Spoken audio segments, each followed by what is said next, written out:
It's my honor to introduce Andrew Lockley. He has been a longtime leader in this space.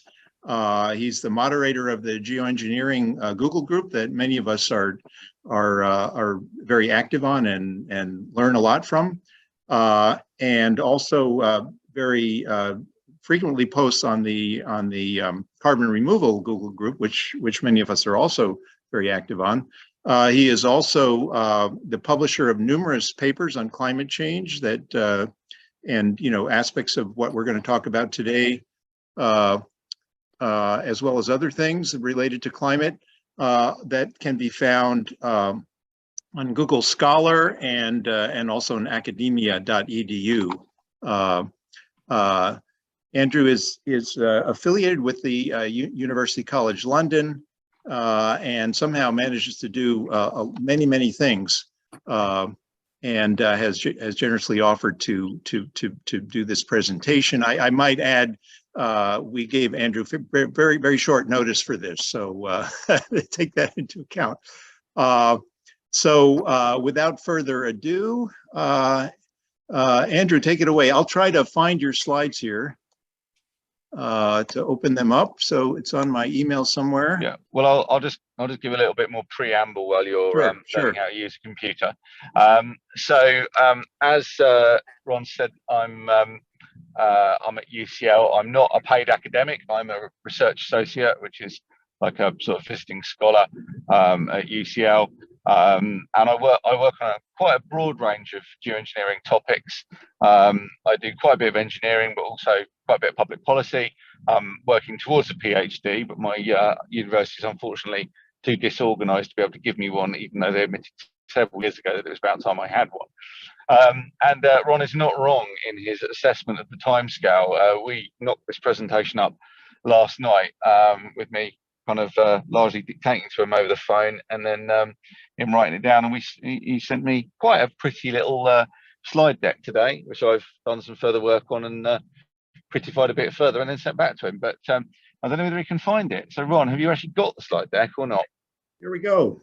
Ron's asked me to come up with the case for geoengineering, and this is really not designed to be an in-depth consideration of the case, but a framing of that case from a variety of different perspectives. And I think, not wishing to blow my own trumpet on this, but I think this is a fairly novel piece of work. I don't think you'll have seen anything like this. And I've seen a lot of things in geoengineering, and I don't think that that you'll have likely to have seen anything like this before. So what we tried to do in the context of this is to look at how you can make a positive case regardless of your value system. Now, most work comes from a set of values. People have a perspective, be that political or religious or philosophical.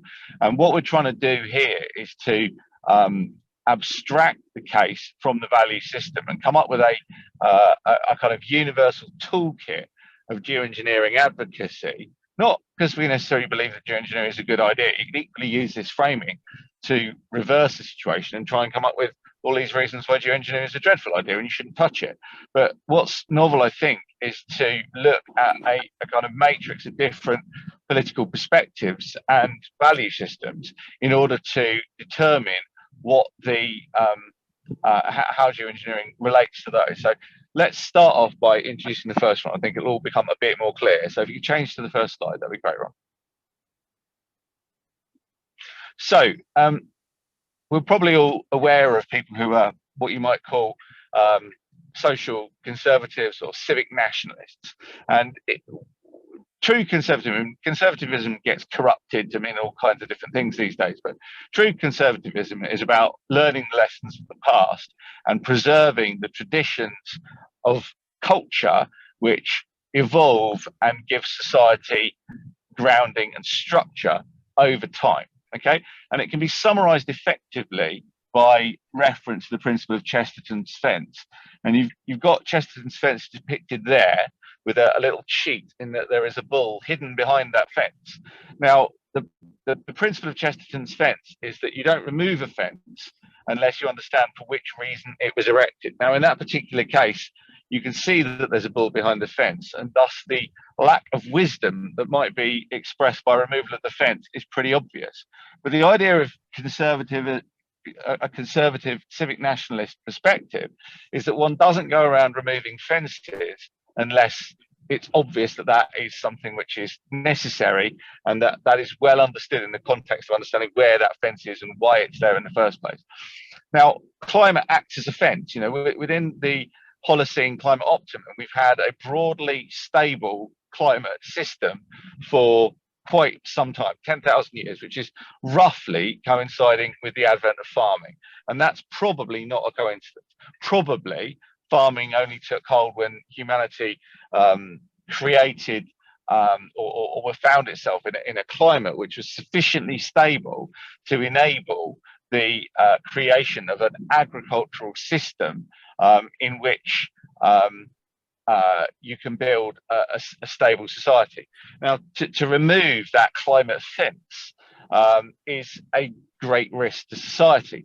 And so a social conservative, somebody who is bothered not necessarily by why we do things, but just understanding that we do things, might choose to avoid the disruption of climate change and use the power of SRM to minimize the disruption that climate change could cause if unabated. Now, that's not to say that other methods of abating climate change wouldn't also have a value to a social conservative, but somebody who values conservative principles might decide to prioritize the preservation of the temperature aspects of climate and look to frame any further action around a more kind of emergency brake type action, right?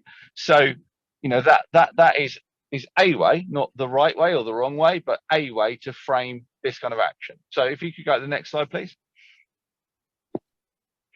So if you, moving towards what is often regarded as the opposite end of the political spectrum, somebody who is motivated by the concept of environmental justice, making sure that the principle of global equity is applied with reference to the environment. So, you might say, for example, that you can have justice in terms of access to vaccines or a variety of different other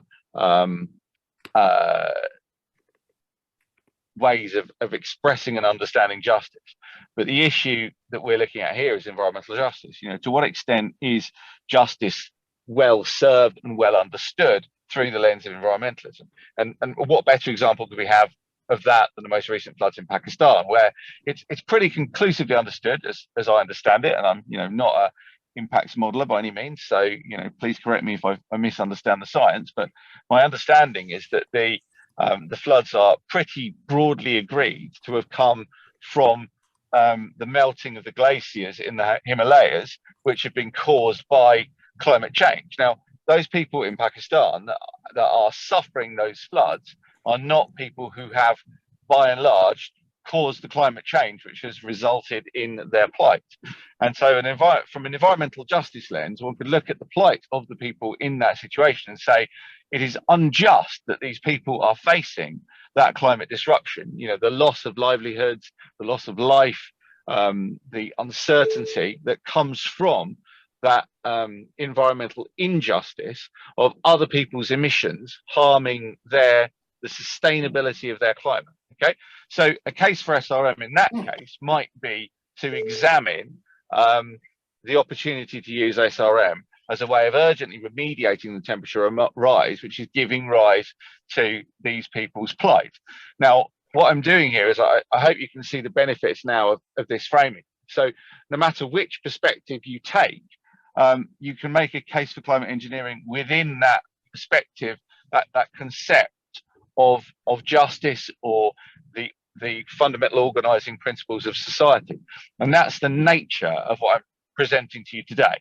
Now, if you could pick the next slide. Now, excuse me if this might seem somewhat repetitious, because you'll get the idea, I assume, now or very soon as to how I intend to frame this subject matter. There are probably around 8 of these, and I can probably go rather quicker through the next ones than I can through the ones that I've done so far. But looking at a long-term climate risk, an intergenerational equity perspective, this is rather different from the perspective of environmental justice. You might, for example, not give 2 hoots about people in Pakistan, rightly or wrongly. You could do that because you have a great belief in the value of looking after your own family and nation first and foremost. You could hold that perspective simply because you're a massive racist. It doesn't matter. What I'm looking to do here is not to justify any of these framings, but to simply explain how SRM might fit into the framings that I'm offering. Okay, so if you're bothered about intergenerational equity, regardless of whether you're worried about present day environmental justice, you would be quite reasonably very concerned about the risk that you are imposing on future generations as a result of the actions that you're taking in the present day. Okay, and one of the ways that you can ameliorate the effect that these actions may have on future generations is to look to constrain the rate of sea level rise. Crudely put, and this is a comparison that I like to make. I'm never quite sure whether it's accurate or reasonable, but I think that it's certainly one that nobody has managed to persuade me is unjustifiable. Is to consider that the application of SRM amounts to pretty much a dichotomous choice. Do you keep your skies or do you keep your cities? Now, a purist might say, well, SRM is morally reprehensible. I don't want anything to do with it. It's bastardizing God's creation or whatever other moral framing that they might use to contextualize their objection to SRM. But the end result is they're going to end up with committing to quite dramatic levels of sea level rise. Okay, now that you might view that as a social benefit or a social harm. I think most people would view it as a social harm, but the simple fact of the matter is that I think that you can make a fairly objective comparison between these two things. You can either keep your skies, you can keep the kind of moral purity of your untrammeled stratosphere, or you can keep your coastal cities. There isn't really another option. You don't have a kind of plan B in this situation, as far as I understand. Now, that may be because I misunderstand the science, but I'm not sure that's the case. Now, if we could skip to the next framing, that would be helpful. I seem to have. Let me share again. It stopped sharing for some reason on my end, but here we go again. Hopefully everybody can see it, and we'll get down to.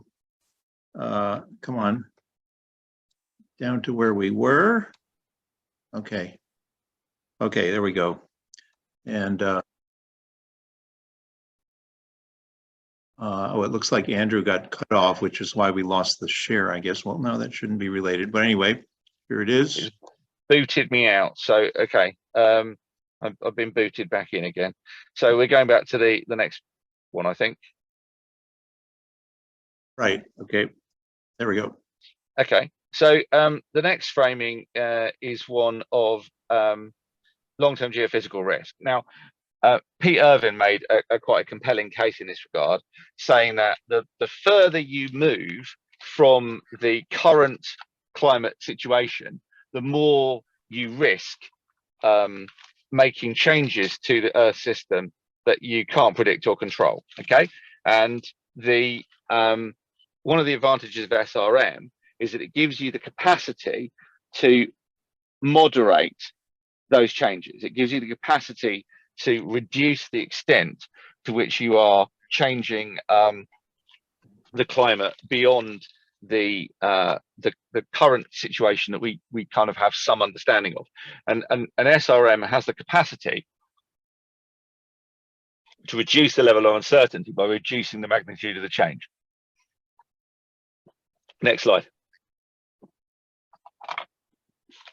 You can make deep green arguments. You can say, well, actually, what I care about here is is the fluffy bunnies. Now, I've used the example of the snow crab, and the snow crab is currently facing a dramatic decline as a result of presumed to be a result of climate change. And I'm not saying that the snow crab is worthy in and of itself, and nor am I saying that the snow crab is worthy because it's useful to eat and tasty. But for whatever reason you value the snow crab has experienced a catastrophic decline, and which is believed to be associated with global warming. And one of the framings is to say, well, actually, yes, I care about people, but also I care about the snow crab. The snow crab is an important thing. It has a right to exist. Even though it doesn't necessarily know it exists, it has a right to exist. And a deep green might say, well, nature has an intrinsic value, which is, you know, not necessarily as important as humans, but of comparable importance. And therefore SRM might reduce the harm to the natural world. That's another framing. So skip forward again if you can. Geopolitical stability. You could, for example, argue that the world is in a delicate balance of political actors. And looking at geopolitical stability, you could take the argument that we are in a finely balanced position where we are on the cusp of a global war, which is prevented only by the delicate geopolitical balance that we have at the moment. And anything that we do that will destabilize the climate is likely to upset the apple cart in that regard and provoke wars that might otherwise not exist. And certainly if you look into history, climate change has been associated with wars. Now, often people say, well, SRM is actually very dangerous. It will upset the geopolitical balance in and of itself. But I think an argument which is not necessarily valid, but one that should be made, is that SRM can help preserve the geopolitical balance by preserving the climate on which it depends. Ron's got his head in his hands, so I think he's about to go to sleep. So I'm going to pace through the last bits of this. I've only got a couple more slides. Catastrophic risk, the protection of civilization. So if we look at places like Machu Picchu, Easter Island, stuff like that, we see the examples of what happens when the underlying ecology on which a society depends is removed by the effects of environmental change. And throughout civilization, you see that certainly in agrarian societies, they don't tend to survive the end of the climate on which they depend. Okay. So that's an example of how you might want to take a risk reductionist approach. You might say, well, look, I'm not even interested in the welfare of future generations. I think that civilization is the most noble thing in the galaxy that we've ever had. You know, we've got laws and PlayStations and pizza delivery, and all of these things have great value. You know, nowhere else that we know of in the galaxy can you get a fresh slice of family life delivered in 30 minutes or less, and that has value, and we should protect that. And therefore, having a civilizational risk is something we might want to use SRM to mitigate against. Next slide, if you can. SRM can fulfill religious justifications. So whether you frame your religious justification for environmental manipulation based on dominion over the environment, as certain evangelical Christians do, on a stewardship framing, as might be considered common in Buddhist religion, or one which is based on charity, which is a founding pillar of Islam, zakat. I've done some work which analyzes all of these religions and their interaction with SRM, and found justifications within and from a number of religions for SRM. That's not to say that each person who follows these religions would view SRM as being a benefit or a religious good, but it is a framing which could be applied. Next slide, if you could, please, Ron. It's consistent with philosophical arguments. So again, similar to the religion argument, you've got ethics framing, such as virtue ethics. What would a good person do? Care ethics. How can I care for those around me, people I love, people who are valuable to me, whether those are people I know personally or people who might live in faraway countries. And from a utilitarian point of view, the greatest good for the greatest number. All of these arguments can be served by SRM to a greater or lesser extent. Okay, I think we're on to the final slide now. And that's one of corporatocracy. And you might take the view that actually there's a pragmatism in making sure that the rich people stay rich and the poor people stay poor, maintaining the power balance in society, not the military power balance, but the balance of wealth and power in society might have very significant benefits. Reducing social disruption, reducing the political vested interest that might act against your attempts to preserve the environment. One of the advantages of SRM is it can ease the economic transition away from fossil fuels. And while you might say, well, okay, the corporatocracy is inherently unjust, I don't like the fact that some people are very poor and very rich, you might nevertheless argue that that fact is something which is worth maintaining simply for a matter of social stability. Okay, so the point I'm making with all of these things is I'm trying to explain how, regardless of your value system, you can make arguments effectively within for SRM within that value system. Now, had I been asked to make a case against SRM, I could have probably done a fairly good fist of most of these with an anti-case. But what I've been asked to do is to make a case for SRM. And instead of making that within my own closeted political framing without declaring to anybody, I've been very broad here, and I've tried to incorporate a very wide range, in fact almost all the possible ranges I can think of, that frame moral, political and social decisions to show that no matter what the basis of a good society or good politics or good religious decisions, you can make a case for SRM within them. Okay, so I have to take a quick personal break now. That's the end of my presentation. I will be online listening, but I won't be in a position to talk. So I'll hand over to Ron to kick off the discussion, but I'll be back in about 5 minutes to answer your questions. Thank you. Thank you, Andrew. Yeah, so I did forget to mention that Andrew is also the moderator of the Reviewer 2 Does Engineering blog, which I'm a very big fan of, and I think you can tell why, because of he combines humor and serious thinking, and manages to do that in a way that's entertaining and educating. So I would highly recommend Reviewer 2 Does Geoengineering. He covers all kinds of papers. I mean, serious technical analysis, as well as these kind of social and political people who come on board. In full disclosure, I was also on that blog and had a big debate with Andrew on a political debate. But anyway, so I will open it up to questions. I have one, but I'll hold off. Well, actually, Andrew is not here yet, so maybe we should hold off on questions, and if you just want to make a comment, maybe when Andrew comes. Let me get the full view here. I see Jonathan, you have your hand up. Let's see, gallery, there we go. Okay, Jonathan, okay, I'll try and write down the order. So there's Jonathan and then Robert. So I don't know, Jonathan, did you want to start up, even though Andrew may not be able to respond right away? Sure, I think it's a group discussion, and maybe you'll give the people that entered the Zoom late a chance to introduce themselves. I see one or two, but I like that last slide about the corporate zone. I think that there is an entry point for us along the consumerism vein. I think that it's unfortunate in many ways, but everyone on this planet with any kind of resources, money and property, has been bombarded by a consumerism mindset, and it's soaked into us very deeply. And it's there for us to tap into if we can find something that I like to call appliances for people to purchase in the same way they do other consumerist items.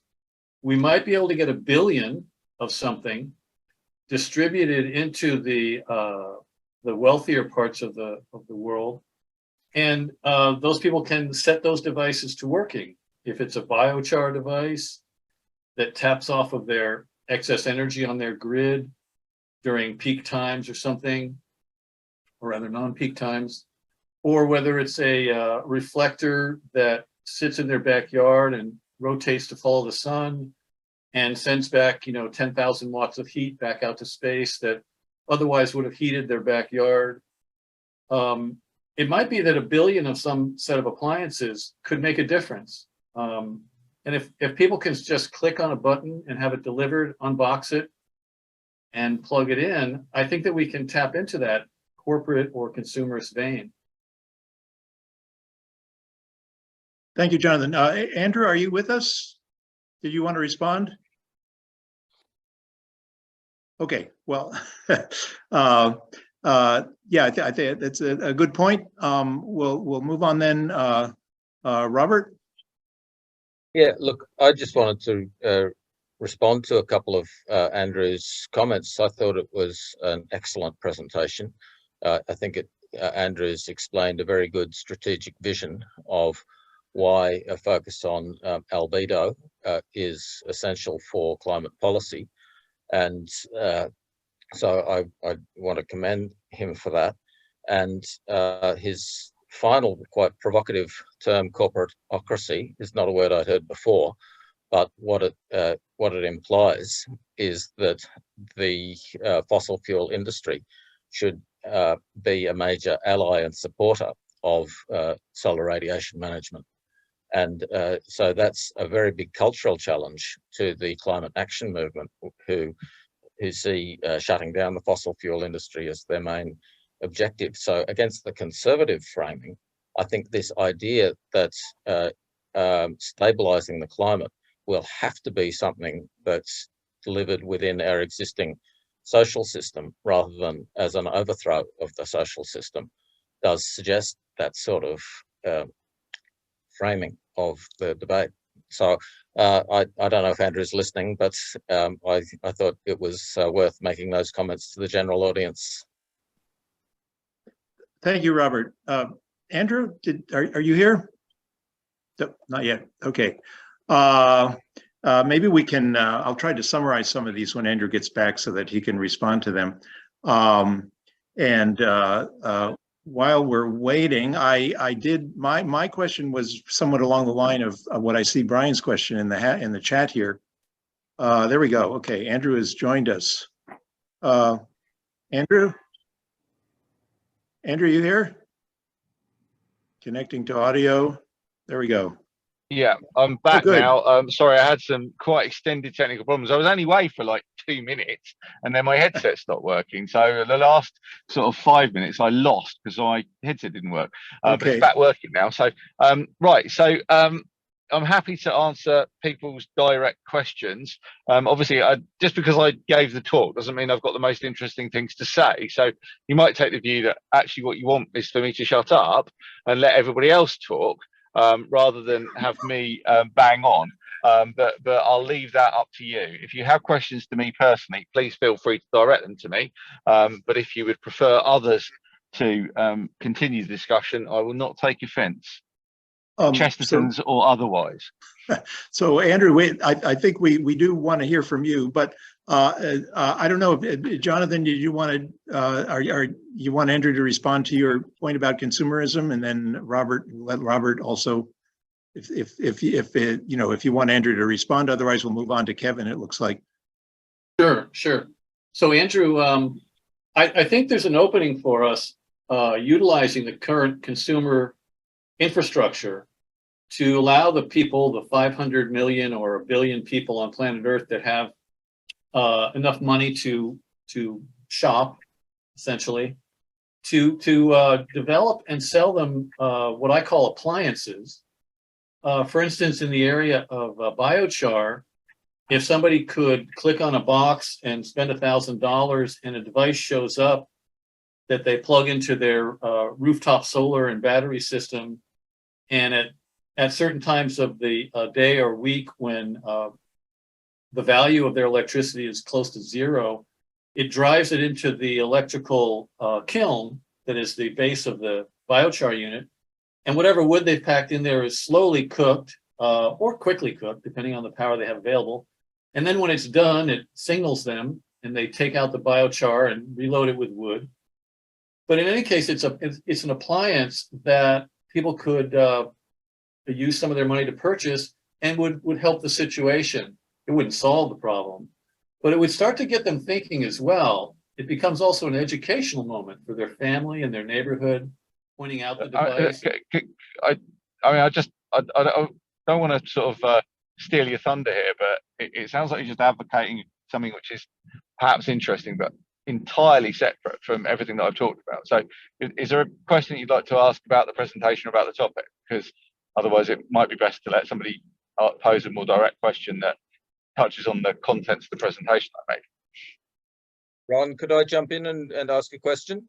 Robert, Jonathan, did you want to ask a more direct question, or shall we move on to Robert? Well, I guess a slide, maybe to add a slide into the presentation that covered consumerism.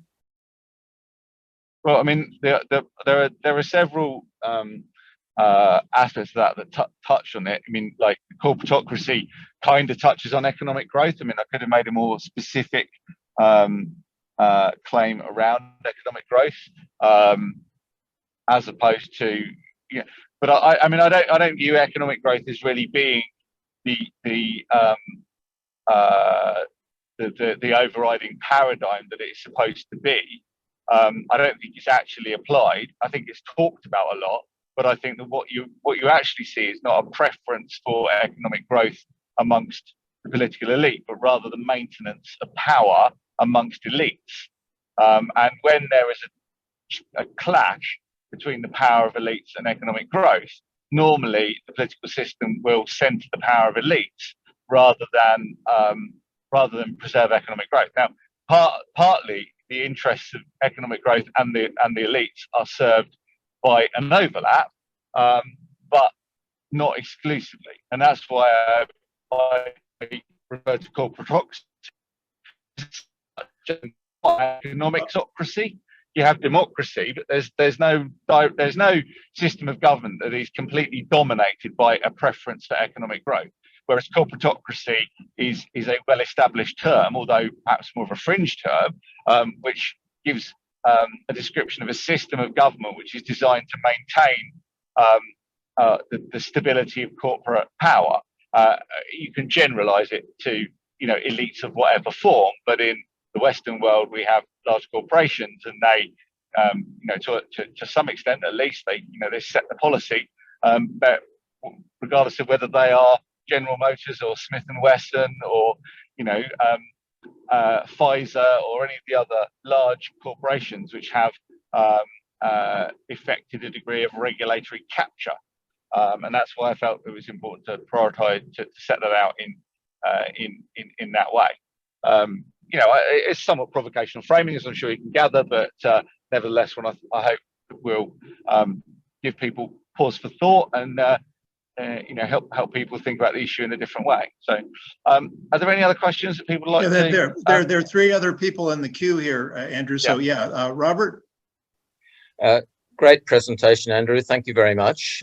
I think you've framed the strategic policy question extremely well, and it suggests that there would need to be a grand bargain with the fossil fuel industry, which would involve them supporting solar radiation management in exchange for an ongoing license to operate in. Well, let me comment on that, if I may, because that's something which has been spoken about extensively by other authors, and there's often been this assumption that the fossil fuel industry is a backer of or holds SRM in good favour. I don't see a lot of evidence that that's actually the case. I think, generally speaking, they largely ignore SRM. There's much more interesting carbon removal from those entities, but I think the arguments can equally be applied quite effectively in that regard. One of the scholars who's done some really interesting work on this is Holly Jean Buck. Now, I'm not necessarily persuaded by her whole canon of work, but what I have noticed is that she's done some interesting work on this particular aspect of the debate, and looking at how carbon removal might become part of the corporatocracy. So you might, in theory, have a situation where all of the carbon that you want to remove has been removed, but yet you keep removing carbon because you set up a political power structure based around what is, now the fossil fuel industry, but potentially in future decades become the, fossil reversal industry, designed to put carbon back in the ground. And that industry has so much power that you might end up basically freezing the planet. Now, I think to some extent that's tenuous, but it's tenuous and interesting rather than tenuous and stupid. And so, all credit to Holly and Butt for coming up with that framing. I think it's innovative. It's worth learning about. It's worth reading about. Regardless of whether it comes to pass, it's a helpful way of thinking about a knotty problem by picking an example which may be perhaps a little bizarre, but nevertheless, it's a good aid to thinking through the subject. But the fossil fuel industry has an interest in regulating albedo. So if you made regulating albedo a policy objective, then that could provide a basis to engage. But you state that as a fact without presenting evidence, and it's traditional to say that which can be stated without evidence can be dismissed without evidence. So if you'd like to evidence your claim, then I'll feel more inclined to engage with it. But if you can't evidence your claim that the fossil industry has got an interest in albedo, then I can't see a reason why I would need to address it. Well, they don't at the moment, but they should. Robert, Okay. let's move on, Robert. Yeah, maybe a second round we can get to that question. Kevin's been waiting for a long time. Yeah, thanks, Ron. And again, thanks, Andrew, for the presentation. I think there's lots of arguments for why we have to move down the SRM route, and you've done a good job, Andrew, articulating the wide range of cases that we can make for it.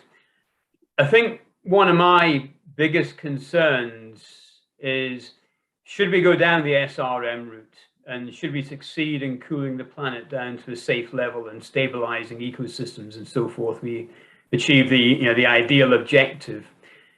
If we don't make enormous cuts in emissions or have enormous success in carbon removal, or most likely both, then the chances are that any SRM effectiveness that we have will be negated pretty quickly. And to me, of the slides that you showed, I think the one that really caught my attention was the one of the intermediate range ballistic missile that the North Koreans were firing. And if we can't link SRM with global security, then we will just continue fighting away and building up arms industries and quickly negating the effectiveness of SRM. And there's all sorts of numbers. If I could just comment on that, because you've actually given me quite a lot to unpack there, and I'm very happy to allow you to come back with a secondary question if you want. So I've done several papers on global security or the international relations dimension of SRM, and I'd just like to very quickly introduce them. So the first one I wrote was called Geoengineering for War on Climate Change, and that came out in the Journal of Evolution and Technology.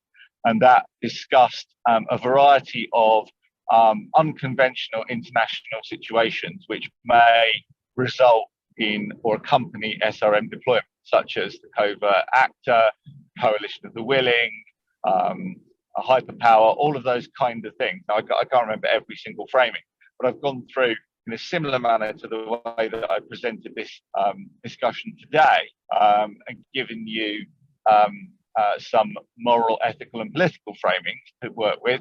I've given, similarly in that paper, some geopolitical framings. I've also done a paper which is, very upfront, just simply titled "The Security of SRM Geoengineering," and that looks at simple issues of military security.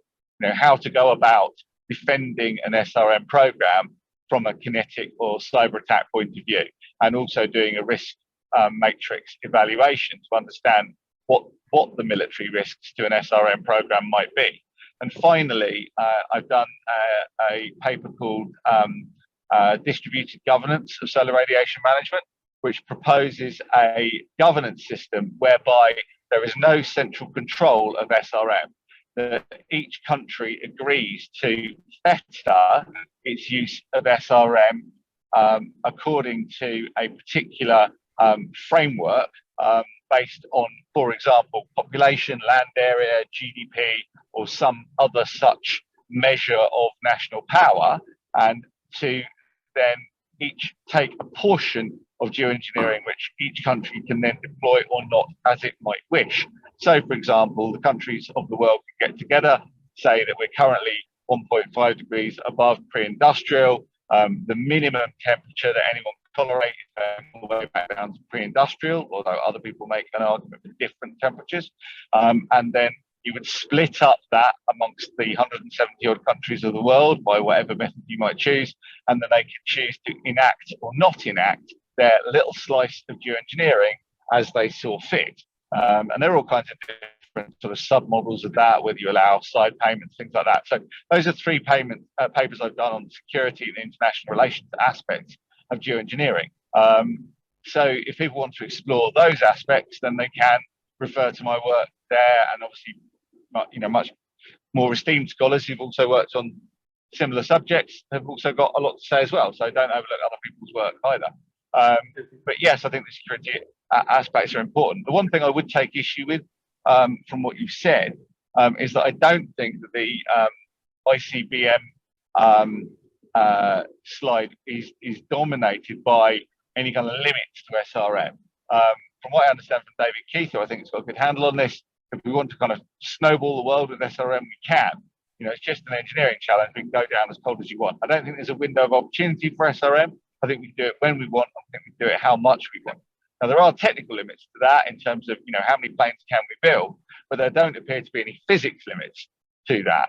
So if we wanted to keep going and going and going and do more and more and more SRM, we could in theory do it. So I wouldn't get trapped into the idea of thinking that SRM is like this window of opportunity that we can't afford to risk missing.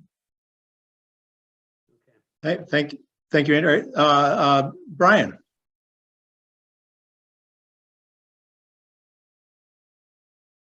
You're muted. Yes, thank you. So I think there's, I'd like to understand, how do we address moral hazard questions here? And in particular, do we blame the fossil fuel industry or the people that choose to continue flying? I think there's, Okay. a number of moral hazard. Well, let me pick up on that question, if I may, because you're opening up an area which is very familiar for me. I've published on the issue of moral hazard.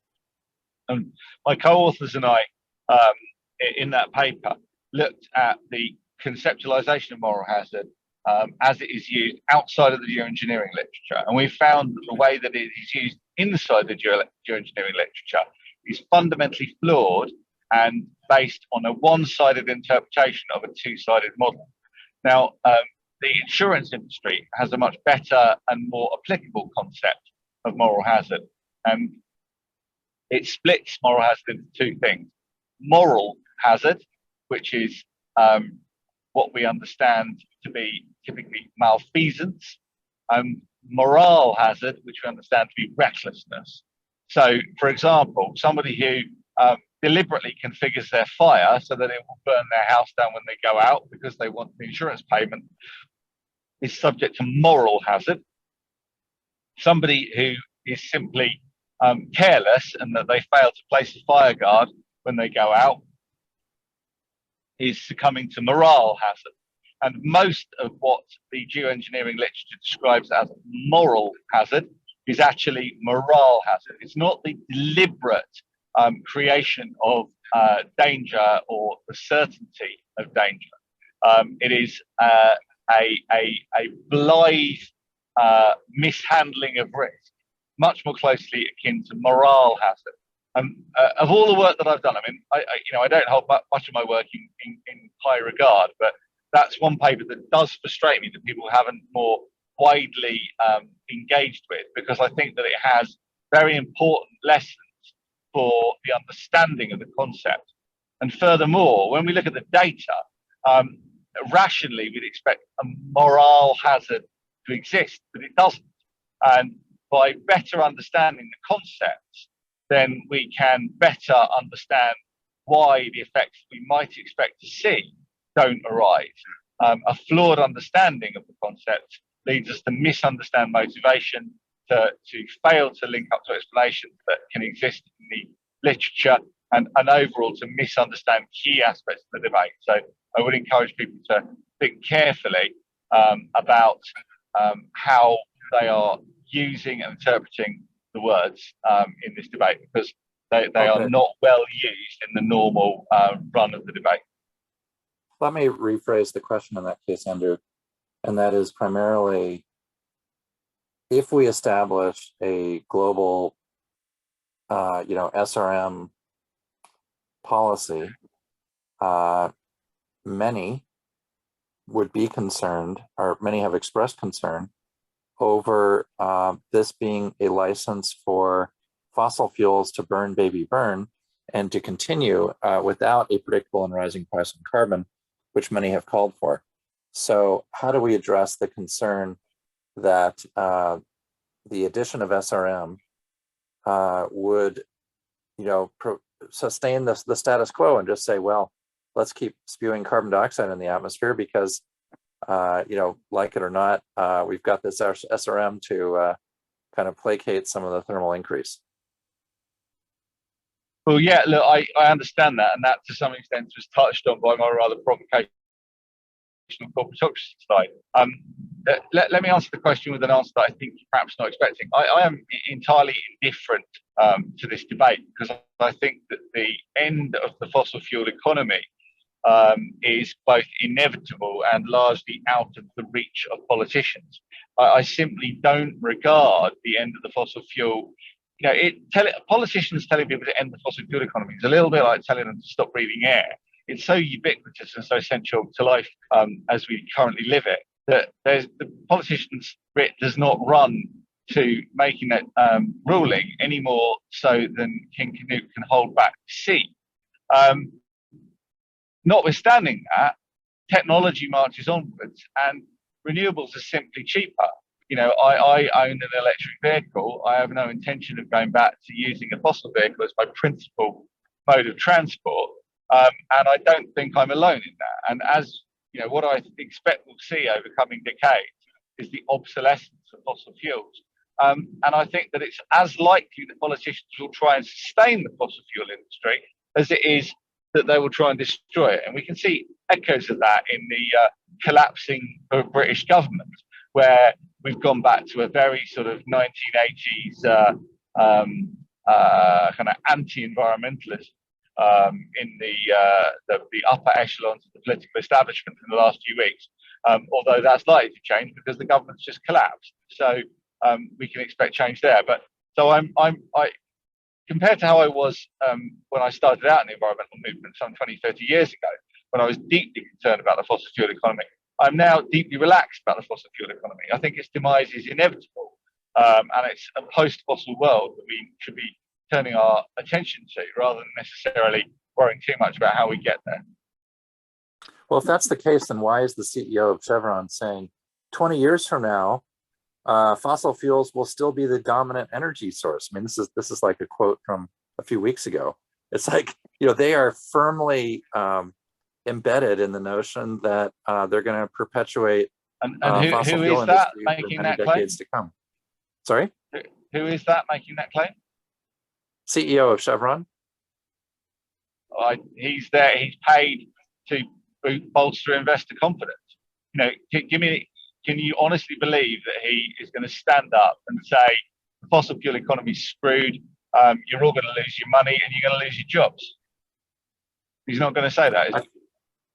I think the main concern I have is if we are serious about actually building support for SRM, we need to answer concerns that SRM is a mechanism whereby continued emissions to the atmosphere can be rationalized, and that that represents a problem without a really predictable and rising price on carbon, which is yet to be established in most of the world. Okay, thank you. I see Suzanne's hand up, but Mike asked me a question on the chat. Mike, do you want to offer up your question, or should I move directly to Suzanne? My argument to that is it just doesn't fit. Go ahead, Andrew. Were you responding to Brian? Well, yeah, I mean, I did actually respond, but I might have had a connection glitch at that point. So I don't think that that argument stands up to the test of history. I mean, the fossil fuel economy is ending anyway, and it's ending for economic reasons.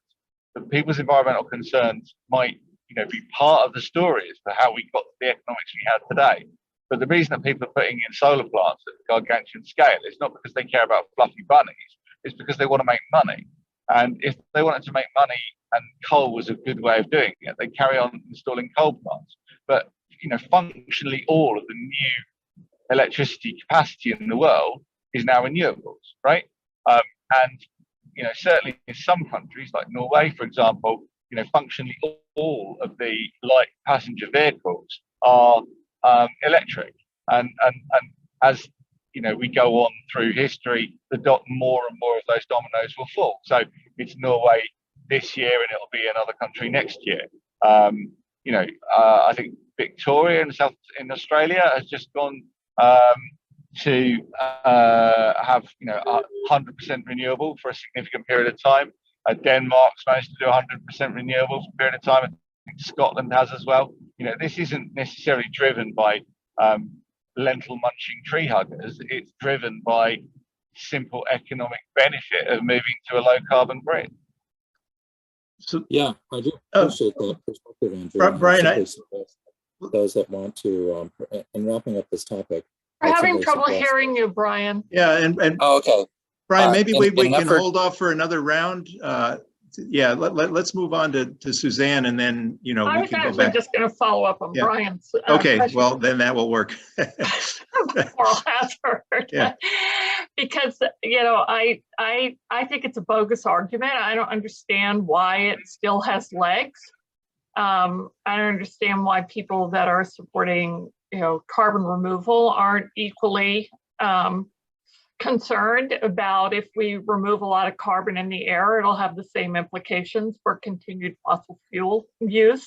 So, my response to it is just continue calling it a stupid, an irrational argument. I don't like to give it legs, and really in any conversation. Thank you. And that actually in our cooling document, we make some of those that point, and actually, just if I may, I point this is the question of whether the private sector will on its own get us to the new world, and how fast is actually the subject of the debate that I had with Andrew. I said, no, we need a policy push to make that happen within a few decades. But anyway, that's a different topic. I have here something from Mike asked me, and I don't know, Mike, are you here? Or you may have his question from the chat. It was a direct message. I said he had to go, but the key question for me is that virtually all, especially politicians among them, there is a sense that choosing to do nothing is a less risky proposition than choosing to do something new that hasn't been done before, even though moving forward might make the long-term future better. How does one then really overcome inertia? It's basically the problem of the frog not jumping out of the warming planet. For jumping into the unknown is more risky than staying put in the short run. Well, yeah, I addressed that in my first slide, didn't I? Because I was looking at social conservatism, and that is what you're describing is an aspect of social conservatism, where people are reluctant to make an intervention. But what I suggested there is, if you wish to make a case for climate engineering, you can reframe that by stating that you are making an intervention by allowing a change to persist, in the same way that it's not a laissez-faire approach to not use a fire extinguisher on a fire. The laissez-faire approach is to allow the status quo to persist, which involves your chip pan not being on fire, right? And so, taking an approach which makes intervention in the preservation of status quo is a conservative principle, and I think it's important to simply reframe that. Say, well, if the kind of do nothing position is maintain the climate, then rather than change the climate, then do nothing requires doing something. So it's somewhat paradoxical, but nevertheless, I think that it is an important way to understand the discussion. Thank you. So maybe I can ask a question now as well. So the question that has been raised about governance, that I think Kevin raised, and you responded to, Andrew, but this may be another take on that. In my view, the real challenge of governance is the carbon removal and carbon reduction, because that, to do that fast, and that gets back to our debate, but I think to do that fast within a few decades really does require some kind of global regime, some kind of method of transferring funding, technology, at least funding, from those who have it to those who don't, mostly rich countries to poor countries. That was done quite successfully under the Kyoto Accord, well, at least more successfully than it is now, the tune of 300+ billion transferred largely to China, from which they developed a wind turbine, is my latest understanding from the Wall Street Journal, but also, of course, solar voltaic cell ramping up to scale, which, most of those, again, I had this debate with Andrew, but I think there's no question that they certainly helped reduce the price and access to those technologies. In the latest voluntary regime, the Paris Accord, the Green Climate Fund has raised something like 18 billion during its existence. Much less, and it's no surprise because it's all voluntary. Some folks have, I think Robert mentioned that the OECD and other countries have chipped in, but I'm just talking about international, global citizens, because there are all kinds of countries provide aid of various sorts with all kinds of strings sometimes attached. But anyway, the question is, given that in some ways the challenge of governance for the long-term solution that in HPEC anyway, we agree, we have as a group have decided we do support, certainly support, carbon removal and reduction, is much more a serious challenge than that for the short term. For solar radiation management or cooling, direct climate cooling of all kinds, not just solar radiation management, would seem to be a much easier thing because it doesn't involve necessarily, changing the whole structure of our industrial civilization. Yeah, I mean that was the sort of corporatocracy slide that I presented. Which is an aspect of conservatism, that you're basically stating that there's a value to not upsetting the apple cart. Whatever injustices you have in society, they may be better than the tumult that's the alternative of trying to overturn them. And there's also, that's the kind of corporatocracy argument, and the social conservative argument, which is similar but subtly different, says that the reason that society is as it is because of reasons that you might not be aware of, but they're important reasons nonetheless. And so we look to conserve the situation without necessarily needing to understand it. We're taking a prudent and conservative view, which is to not effect change where such change is not either fully understood or overwhelmingly necessary. And that's the basis of conservatism.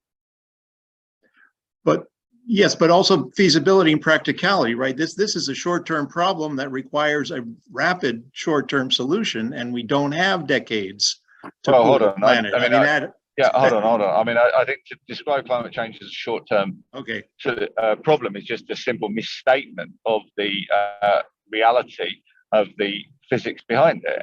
There's nothing temporary or short-term about climate change. It's going to require the warming part. The immediate crisis that we have is one of warming that is causing climate disaster, and that is just going to get worse as long as the stock of GHG is still there, and certainly if it keeps climbing. So that reducing that stock of greenhouse gases could take decades at the very least. In the meantime, we can't just let things get out of control and keep warming. So in practical terms, the only option is direct climate cooling. I think that our argument is a robust argument, and I think that it can be supported in a number of moral, political, and ethical framings, as I've set out today. Now, as a matter of policy, due to long-standing problems with bullying in academia, I don't state my personal views on anything outside the published literature. And often what I state in the published literature isn't necessarily my view anyway. I'm just making an argument because I think it's worthy of putting it to print. But you know, and if I felt that argument could be easily refuted, then I would look to refute it. But I don't think it can be easily refuted, and therefore I choose not to argue against it. Okay, thank you. Brian, did you want to follow up? And I think Robert also, if you guys want to follow up, or we can, if not, if anybody else has a final question, or go ahead. Ronald had a question. Go ahead. Robert, Chris, is that you? No, Ronald Larson. Oh, Ronald Larson, go ahead. Did somebody have another question? Yeah, Andrew writes regularly on the CDR list. I think the principal contributor to the CDR list, and I'd like to hear him just say. Well, to clarify, I paste other people's content onto the CDR list, similarly to what I do on the Geoengineering Twitter handle, which is @Geoengineering1. I should have actually put my last slide up because that adds some background information. So for those who want to catch up with more of my content, which is not sort of personally mine, but I share other people's content. So you've got the carbon dioxide removal Google group, you've got the Geoengineering Google group, you've got the @Geoengineering1 handle on Twitter, and then the Reviewer 2 Does Geoengineering podcast. And I deal with all of those SciComm outlets with varying degrees of efficiency. At the moment, rather impaired because one of my staff who I'd hired for the purpose has disappeared off, and I've yet to find a funding stream to justify replacing that person. So all is a little bit in a hiatus at the moment, but nevertheless, I mean, there is still some basic service in all of those channels. The Reviewer 2 podcast hasn't had new content, but there is a back catalogue of some 70 lectures, and I don't think anybody has probably all 70 of them. So if you're craving content, there's some there. You just haven't got around to listening to it yet. Yeah, on Google Scholar, if you Google Andrew Lockley Geoengineering or any of those, you'll come up with many papers. Yeah, I've written about 15 odd papers on the subject. I mean, I don't get me wrong. I think that some of my papers are, worth, they make a reasonable contribution to the literature, but I don't necessarily encourage people to read my papers. What I encourage people to do is to follow the content where I bring other people's work to their attention through science communication, and that's something I've always done very actively, and it's something that I'm much more exceptional at than writing papers. I mean, I think my papers, some of them are probably okay, but I think my SciComm is exceptional within the field. There are very few people, certainly within the field of solar radiation management geoengineering, which is quite a small field, quite a narrow field. There are very few people who are, worth connecting to for SciComm purposes. So if you're interested in the field and you want up-to-date input from that on that field, then I'm your man. Basically, there's not very many people you can go to that will give you better content.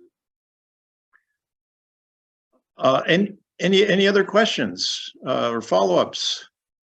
I'll just make a brief comment that I would encourage us to not underestimate the magnitude of entrenched interest with respect to fossil fuel industry and military industrial complex. The reality is, with billions in capital at their disposal, there's a huge incentive for continued business as usual. And sadly, business as usual is taking us on a trajectory of unprecedented climate disruption with unknown tipping points.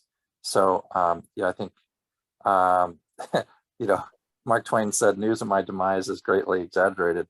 And I'm afraid that we're dealing with that situation with respect to entrenched interests, and Western democracies have yet to demonstrate an ability to move beyond such entrenched interests and really develop what I'd call deliberative democracy in a fundamental way. Democracy is alive and well in the States. I like to joke, every dollar gets equal weight. But to get beyond that to a consent-based framework is an interesting question. I'll just note in passing that we've got an amazing array of experts in biochar, and I've got some tactical biochar questions to ask either today or subsequently that I think would be helpful and maybe interesting to the group. If we're going to quote aphorisms, then I've got one of my own. There's only two certainties in life: death and taxes.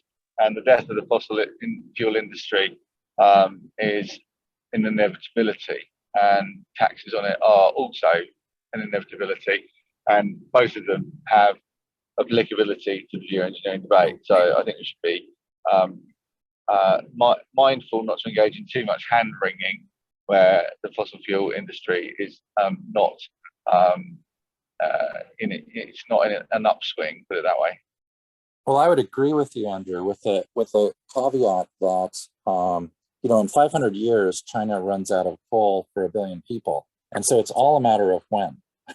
When does the fossil fuel industry actually? Well, I mean, yeah, that's a way of describing it, but I think that we don't need to entertain discussion of 500-year timescales with fossil fuel. I mean, I think it's kind of preposterous, really. We'd be thinking about large-scale coal in 500 years. I mean, if you think about 500 years ago, people were floating around the ocean in wooden sailing ships and with sails made of flax and hemp. I mean, it's just not, the pace of technology change is increasing in the modern world, not reducing.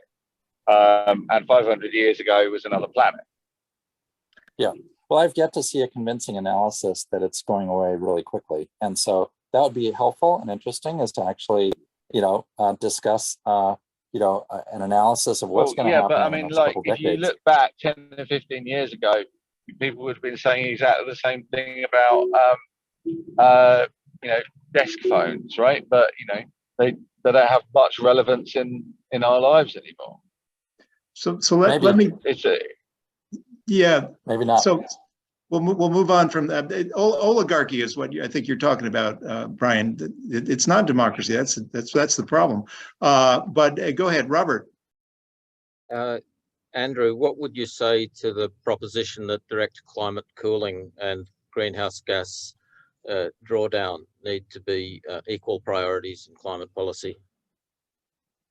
Well, I mean, as I say, I don't express my own views, but what I will say is that greenhouse gas removal and solar radiation management, from a physics point of view, operate on very different scales.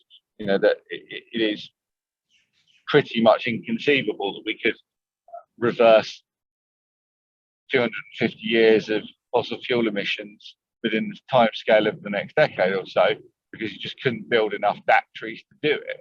You couldn't build them quick enough, while you want to do other things like feed people and make sure their phones work, right? There are genuine economic limits to how quickly you can conduct that. Not so with solar radiation management and geoengineering. It's not trivially expensive, nor does it have insignificant lead times. But if we wanted to fully reverse global warming within the order of a decade, and we had the backing of powerful governments to do so, then it is essentially a done deal. Now, there are real limits to how quickly such political change can be affected, and I'm not thinking that timescale may have other restraints on it other than the technical limitations of how quickly you can, how much economic resources bring to bear on a problem. I mean, you can conceive of the future in which everyone has got a large-scale battery in their back garden, but there's no physical way that we can build that with any economic system that we know or study. So it's a meaningless discussion. So if we had steel that you could ever wish for, concrete you could ever wish for, that we could do it. Andrew, we're losing your. Things, and therefore, there's no point, wishing fairies and unicorns like a Brexiteer. But with solar radiation management, we certainly can do that level of cooling in the order of a decade if it's our money, right?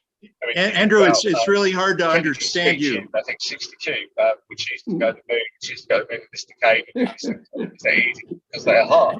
And then by 68, 69, they're walking on the moon, right? Andrew, Andrew, we lost your audio. Andrew, particularly challenging. Can't hear me. Okay, I think I'm going to email Andrew. Can you hear me? Very quiet. Yeah, Andrew, but I can't hear what you're saying. I think we lost it. Andrew, sorry, Andrew. We lost your audio a while back. Yeah, we missed a large part of your remarks there. Hold on, Andrew. Andrew, can you hear me? Okay, one minor comment. Yeah. Yeah, Andrew Okay, talked well, about I think 200 years Andrew, of emissions. okay, I think we've it's about an hour and a half now. I think, thank you very much, Andrew. If you can hear me, I hope. It was an excellent talk and lively discussion. I think a really good discussion. I don't know, Brian, you still have your hand up, but I was just going to say, can you hear me? I was going to say that, that Andrew talked about 200 years of emissions, but keep in mind at the present rate, we're just talking about 40 years of emissions. We've increased our emissions so much that, 40 years times almost 50 gigatons, it's just 40 years worth of emissions. We could actually, if we had our present infrastructure and we could have all those refineries sucking carbon out of the atmosphere, it's about 40 years to get back down and remove a couple thousand gigatons of CO2. So it's not that daunting a timescale. Yeah, if it's all, yeah. Okay. So thank you, Andrew, and thank you very much, and everyone else for joining us. And I don't know if anybody has any last words. Interested in following up on a biochar thread. We're actually looking at getting some toucan TLEDs or similar devices. And if there's a better practice, since I was involved in it in the last decade, looking for some very cost-effective ways to turn some green waste into biochar locally here in Queensland. So happy to follow up with people. I'll put my link in the chat and happy to do that within one of our forums as well. Great. Okay, so I think we're officially adjourned. Thank you, everyone. And thank you, Andrew.